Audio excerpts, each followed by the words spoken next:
අස්ලාමුඅලයිකුම් වරහ්මතුල්ලාහි වබරකාතුහ් මාගේ ගෞරවනීය වැඩිහිටියනි සහෝදර සහෝදරවරුනි දුවා දරුවනි අත වශයෙන්ම සර්ව බලධාරී අල්ලාහ් තාලා අපට ලබා දීලා තියෙන රහමතයන් දායාදයන් පිළිබඳව අපි මොහොතකට කල්පනා කරලා බලමු.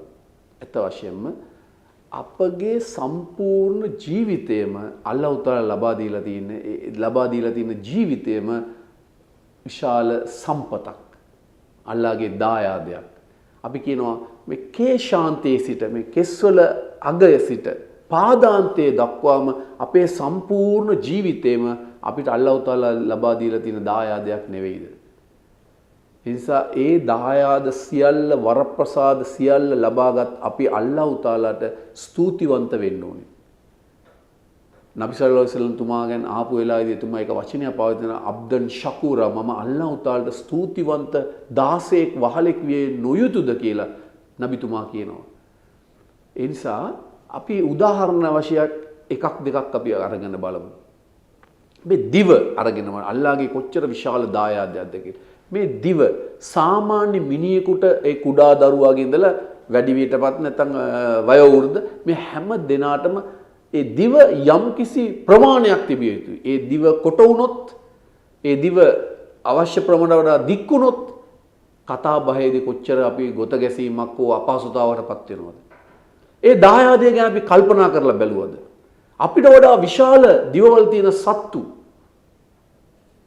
මැඩියා ගන්න පුළුවන්, හරකව ගන්න පුළුවන්, ඒ වගේ විශාල සත්තු ප්‍රමාණයක් ගන්නවා. අපිට වඩා මිනිස්්‍ය දිවකට වඩා මේ දිවවල තාම දිගයි. අඩියක් දෙකමාරක් විතර සමහර සතුන්ගේ දිවවල. නමුත් උන්ට කතා කරන්න පුළුවන්ද?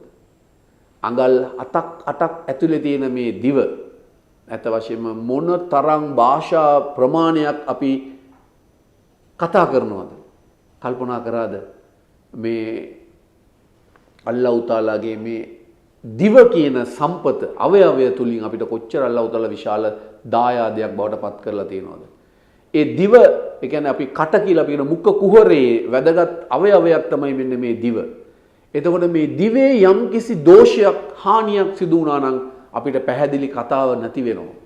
පැහැදිලිව කතා කරන්න බැරි වෙනවා. අපේ අදහස් ප්‍රකාශ කරන්න බැරි වෙනවා. නමුත් රබ්බුල් ආලමීන් සර්ව බලධාරී අල්ලාහ් තාලා ඒ කිසිම ප්‍රමාදයකින් තොරව අපිට සියල්ල නිසි ලෙස ලබා දීලා තියෙනවා නම් අපේ ශරීර අවයවයන් පවා කල්පනා කරලා බලන්න. ඇස කොච්චර වැදගත්ද?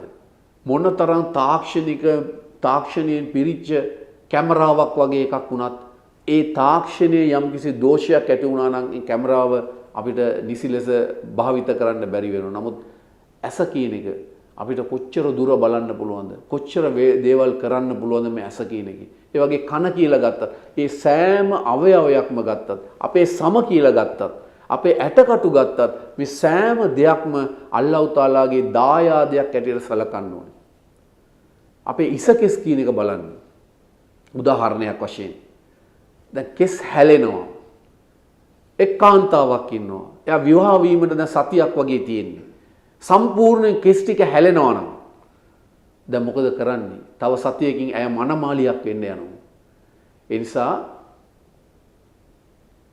ඒ කාන්තාවගේ පවුලේ හිතවතුන්ට කියනවා මේ කෙස් හැලීම නවත්තන්න කිසියම් ඈත රටකට මෙච්චර ඩොලර් ප්‍රමාණයක පුංචි බෙහෙත් කුප්පියක් තියෙනවා. මේක ගහපු ගමම්ම, මේක උපයෝගී කරපු ගමම්ම ඒ කෙස් හැලීම නතර වෙනවා කියලා කිව්වනම් ඒ ගෙදර ඥාතීන් දෙමව්පියෝ යන්න පුළුවන් ඕන දුර ප්‍රමාණයකට ගිහිල්ලා පිට රටකට හරි ගිහිල්ලා ඒ බෙහෙත ගෙනල්ලා දෙන්නේ නැද්ද? ගාල්න්නේ නැද්ද? ගල්වන්නේ නැද්ද? ඇයි? එතකොට තමයි තේරෙන්නේ මේ ඉසකෙස් වල තියෙන වටිනාකම. එන ඉසකෙස් කියන එකත් අපිට අල්ලාහ් තාලා ලබා දුන්නු දායාදයක් නෙමෙයිද? මේ ඇස් බැම්ම කල්පනා කරලා බලන්න. අපේ ඇස් ආරක්ෂා කරන්න. ඒ තොල්ල බලන්න. අපේ කතාව අවශ්‍ය ප්‍රමාණයට එළියට ලබා දෙන්න. අපි සොරාලය කියලා අපි කියනවා. සොරතන්තු ගැන අපේ වචන පිට කරන ආදි වශයෙන් ඒ වගේ මහා ප්‍රමාණයේ ඉන්ද්‍රියන් අපි ගත්තත්, අපේ හෘදය ගත්තත්, හදවත අපි ගත්තත්, වකුගඩු ගත්තත්, අක්මාව, පෙනහැල්ල, සෑම අභ්‍යන්තර සහ බාහිර අපේ අවයව ගත්තත් ඇත්ත වශයෙන් මේ හැම දෙයක්ම අපිට කොච්චර ප්‍රයෝජනවත් විදියට අල්ලාහ් තාලා අපිට සකස් කරලා දීලා තියෙනවද? අපේ කකුල් දෙක ගත්තත් අපේ අත් දෙක ගත්තත් අපි මොන තරම් බාහිර ක්‍රියාකාරකම් කරනවද? ඒ මම කියපු නොකියපු මේ අවයවවල යම්කිසි හානියක් යම්කිසි ආබාධයට ලක් වුණාම තමයි ඒකේ අපහසු අපිට දැනෙන්නේ. එතකොට තමයි ඒ අල්ලාහ් තාලා දීලා තියෙන මේ අවයවවල මේ දායාදයන් වල වටිනාකම අපිට දැනගන්න පුළුවන්. ඒ නිසා යම්කිසි හානියක් ආපදාවක් උපද්‍රවයක් වුණාට පස්සේ ඒක වටිනාකම දැනගන්නවට වඩා සෑම මොහොතකම යා අල්ලාහ් ඔබ මේ අවයව මට ලබා දීලා තියෙනවා. මේ ඔබ ලබා දුන්නු දායාදයන් මම ඔබට සදා කළගුණ සලකන පුද්ගලයෙක් බවට පත් වෙන්න ඕනේ. ඒ සඳහා මාව හැම මොහොතකම මාව කළගුණ සලකන පුද්ගලයෙක් ඇටියට පත් කරන්න කියලා අපි සෑම මොහොතකම අල්ලාහ් තාලා ගාව අපි ප්‍රාර්ථනා කරන්න ඕනේ.